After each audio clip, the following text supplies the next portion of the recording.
The moment you open your mouth to explain yourself, you have already lost. Picture it. The accusation lands, a subtle jab at a dinner party, a questioning of your competence in a meeting, a lover twisting your words. You feel the heat rise in your chest. The cortisol spikes. Your brain screams that you are being misunderstood, that the truth is being distorted, that you must correct the record immediately. So you speak, you clarify, you justify, you offer context. And in that exact second, you have handed them your throat. Because the world does not judge you by the truth of your words. It judges you by the desperation of your delivery. The one who explains is the one who submits. The one who defends is the one who accepts the other person's authority to judge them. Niccolo Machiavelli, the master of power dynamics, understood a brutal truth that modern society has tried to breed out of you. He knew that power is not about being right. It is about who holds the frame. And the moment you defend yourself, you step into their frame. You become the defendant in their courtroom. But what if you didn't? What if, when the attack comes, you did the one thing that terrifies a manipulator more than anything else? Most people go through life as emotional puppets. They are pulled by the strings of other people's opinions. Someone frowns, they apologize. Someone accuses, they explain. They live in a constant state of reactive defense, trying to prove they are good, smart, or worthy. It is a miserable way to exist. It is a slow suffocation of the soul. But there is a different way, a way of moving through the world that is so detached, so sovereign, and so psychologically impenetrable that insults do not just bounce off you. They dissolve before they even touch you. This is not about being cold. It is not about being arrogant. It is about a fundamental shift in where you derive your reality. Today, we are going to dissect the psychology of the non-defense. We are going to look at why your biology betrays you in these moments, and how to override it with a strategy that Machiavelli would have whispered to a prince. I am going to show you how to flip the power dynamic instantly, how to make the attacker doubt their own sanity, how to use silence not as an absence of noise, but as a weapon of mass destruction against someone's ego. But be warned. This requires you to kill a part of yourself that you have been feeding since you were a child, the part of you that begs to be understood, the part of you that needs permission. If you can kill that need, you become dangerous. You become untouchable. Let's begin. So, why do you do it? Why, when someone challenges you, is your first instinct to provide evidence of your innocence? It starts in childhood. Think back. When you were 5 years old and a parent or a teacher accused you of something, what was the only way to escape punishment? Explanation. I didn't break it, it fell. I didn't hit him, he hit me first. You learned that authority figures hold the power of judgment. And you learned that your survival depended on convincing that authority figure that you were good. The problem is, you grew up, but your psyche didn't. You are walking around the world projecting that authority figure onto everyone you meet, your boss, your partner, the stranger on the internet, even your enemies. When you defend yourself against someone, you are subconsciously saying, "You are the judge, I am the child. Please accept my plea so I can feel safe again." It reeks of weakness. And human beings, primal as we are, can smell that scent of submission from a mile away. Machiavelli wrote, "It is much safer to be feared than loved." Now translate that to modern social dynamics. It is much safer to be respected than understood. When you rush to defend, you are prioritizing being understood over being respected. You are saying, "Please get me. Please see my intent." But a king does not explain his decree to the peasant. A lion does not explain its hunt to the gazelle. The moment you start rambling, giving reasons, showing texts, bringing up past events to prove your point, you have signaled that your internal stability depends on their agreement. You have given them the key to your house. And once they have that key, they can trash the place whenever they want. This is the trap of the validating self. You believe that if you just explain it clearly enough, they will say, "Oh, "I see now. You are right. I was wrong." How often does that actually happen? Almost never, because the attack was never about the facts. It was about the power. They didn't accuse you because they wanted the truth. They accused you to see if you would jump, and you jumped. The first step to becoming untouchable is to realize that the courtroom does not exist. There is no judge. There is no jury. There is only you and your perception of reality. When you stop treating other people like judges, their accusations stop sounding like sentences. They start sounding like opinions, and opinions are just noise. So, what happens when you don't jump? Imagine the scenario. Someone throws a verbal spike at you. "You're being incredibly selfish right now." The old you would say, "No, I'm not. I did X, Y, and Z for you yesterday. I'm just tired." Defensive, weak, reactive. Now, imagine the Machiavellian approach. They say, "You're being incredibly selfish right now." You look at them, you hold eye contact, you don't blink, you keep your face completely neutral. You let the silence hang in the air for 3, 4, 5 seconds. Do you know what happens in that silence? It is a psychological vacuum. The human brain is terrified of silence during a conflict. It signals a rupture in the social fabric. It signals that the other person is not playing the game. When you stay silent, you are mirroring their energy back at them. You are forcing them to sit in the tension they created. Usually, they will start to crumble. They will speak again to fill the void. "I mean, you're not always selfish, but just right now. Why are you looking at me like that?" They start defending themselves against your silence. The power has flipped. This is the grey rock method taken to a weaponized level. You become a void. A void cannot be attacked. You cannot punch mist. You cannot cut water. By refusing to provide the resistance of a defense, you cause their attack to pass right through you and unbalance them. This requires immense internal control, because inside, your ego is screaming. Fight back. Say something clever. You must leash that dog. Machiavelli knew that the most powerful person in the room is the one who cannot be read. If you defend, you reveal your values. You reveal what hurts you. You reveal your buttons. "I'm not stupid," you shout. Now they know your insecurity is intelligence. "I'm not a bad person." Now they know your insecurity is moral standing. Silence reveals nothing. It is a dark mirror. And when they look into it, they only see their own aggression reflected back. And it makes them uncomfortable. It makes them feel judged, which is ironic because you haven't said a word.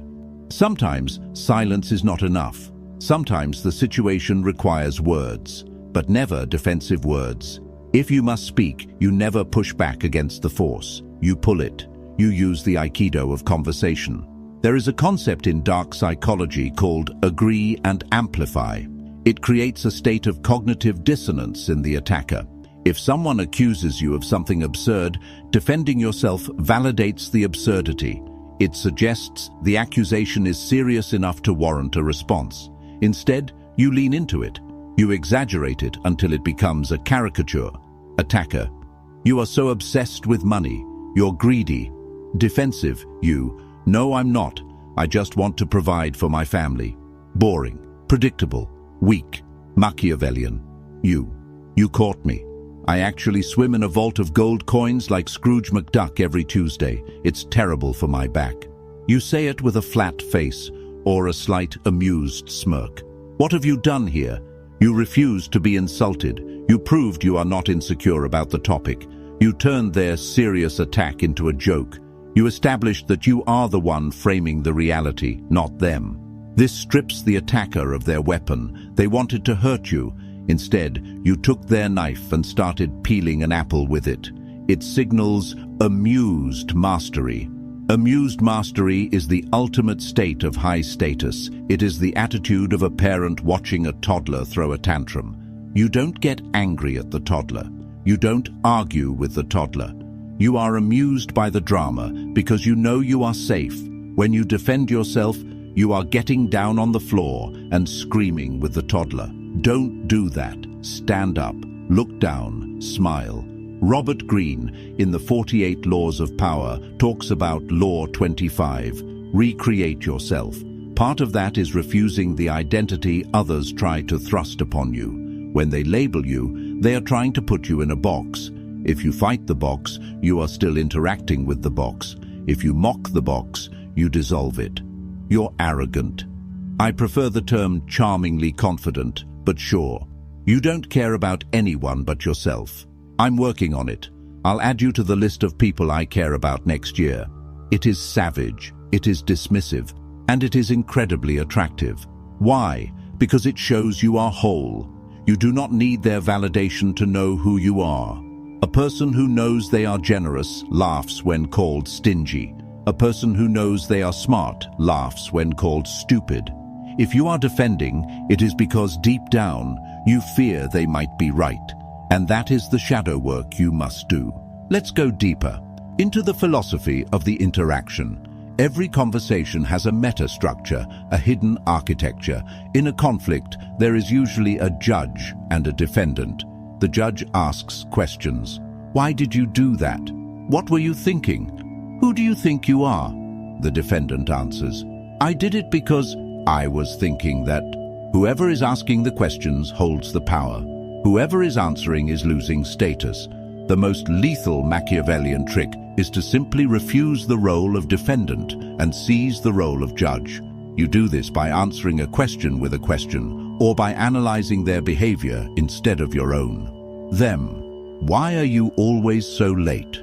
Defensive. You. There was traffic and my alarm didn't go off. Losing. Machiavellian. You. Why does my arrival time affect your mood so deeply? Boom. Do you see the shift? Suddenly, we are not talking about the clock. We are talking about their emotional stability. We are talking about their reaction. You have put the spotlight back on them. Them. You're being ridiculous. Machiavellian. You. What makes you feel the need to use labels like that to get your point across? You are psychoanalyzing them in real time. This is infuriating to a manipulator. They want you on your back foot. Instead, you are walking around them, observing them like a specimen in a jar. It's interesting that you perceive it that way. Does saying that make you feel better? You seem very invested in this. These phrases are shields. They acknowledge the sound coming out of the other person's mouth, but they do not accept the content. It is a boundary. A verbal force field. You are saying, this is your stuff, not mine. Keep it. This is not just a technique. It is a spiritual stance. It is the realization that other people's perceptions of you are none of your business. Their anger is their problem. Their disappointment is their responsibility to manage. When you defend, you are trying to carry their emotional baggage for them. You are trying to fix their feelings. Stop it. Let them carry their own weight. Now, for the paradox, sometimes the most aggressive, defensive, power-flipping move you can make is to agree, but not the way you think. This is not the agreement of submission. It is the agreement of the abyss. Imagine someone is screaming at you. They are listing your flaws. They are trying to provoke a fight. You look them in the eye and say, calmly, you're right. And then you stop talking. You're right. I am difficult sometimes. You're right. I did mess that up. This is the fogging technique. When you throw a rock into a fog bank, what happens? Nothing. No thud. No rebound. It just disappears. When you agree with an attacker, you steal their momentum. They are pushing against a door, expecting it to be locked. When you open the door, they fall on their face. They want a fight. They want resistance. Resistance validates their anger. Agreement neutralizes it.